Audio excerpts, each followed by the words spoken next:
感染新冠病毒阳康之后总是咳嗽怎么办？今天呢，张大夫给大家分4种情况详细的说清楚。这段时间呀，全国各地呀，很多地方大家呀都感染了新冠病毒，同时呢也都阳康了。而这个阳康之后呢，很多人面对一个现实问题，就是咳嗽，有的人咳嗽还挺重，那应该怎么办呢？其实最近呀，北京市卫健委发布了一个感染新冠病毒恢复期健康管理专家指引，在这份指引当中给了权威的解答。今天呢，我就给大家解答一下。这份指引当中提到3种情况，张大夫呢再另外给大家加上一种我注意到的情况。第一种情况呢，就是感染新冠病毒阳康之后他这个咳嗽比较轻。这种情况无需特殊的吃止咳药怎么去处理，它一般呢会随着病程的转归而逐渐好转。第二种情况呢，就是感染新冠病毒之后它这个咳嗽比较重的同时呢，痰多或者说痰黏不易咳出。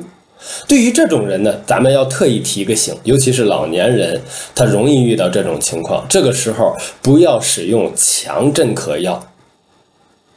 因为呢，一些强镇咳药，尤其是在中枢层面进行止咳的镇咳的药物呢，它有可能让你不咳嗽了。因为咳嗽本身是人一个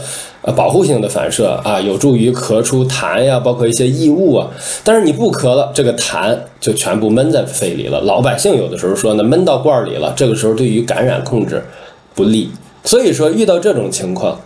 最好呢在医生的指导下呢，使用一些化痰药，比如说盐酸桉溴索这一类的药物，让痰液变得稀释。这个时候呢，患者呢再注意咳嗽，把这些个痰液排出来，这是比较好的。现实生活中我身边的这个阳康的病人当中呢，我的岳母就是这种情况，痰比较多，咳嗽呢也相对严重，我并没给他使用这种强镇咳药、强止咳药，而是呢使用的这种化痰药盐酸桉溴索。后期呢，老人家这个痰变得稀释我就告诉他，你尽量的都咳出来，多咳出来，慢慢的老人家恢复痰比较好。所以说这种情况不少见，要特别给大家提个醒。第3种情况呢，就是咳嗽比较严重，是干咳没有痰。对于这种情况下呢，因为好多人他如果咳嗽重，尤其是晚上咳嗽重，我刚阳康那段时间晚上咳嗽重，这个时候呢可以吃一点止咳药，甚至有的人呢吃一点比较强的止咳药，不要让他因为这个咳嗽影响到休息，因为影响到休息，有的人第2天精神状态不好，有的人血压就高了。这是第3种情况。第4种情况呢，是张大夫给大家加上的，就是说如果你感染新冠病毒之后这个感染后咳嗽比较严重，同时呢这个时程比较长，这个时候要注意，不行还真得到医疗机构查一个胸片，或者说呢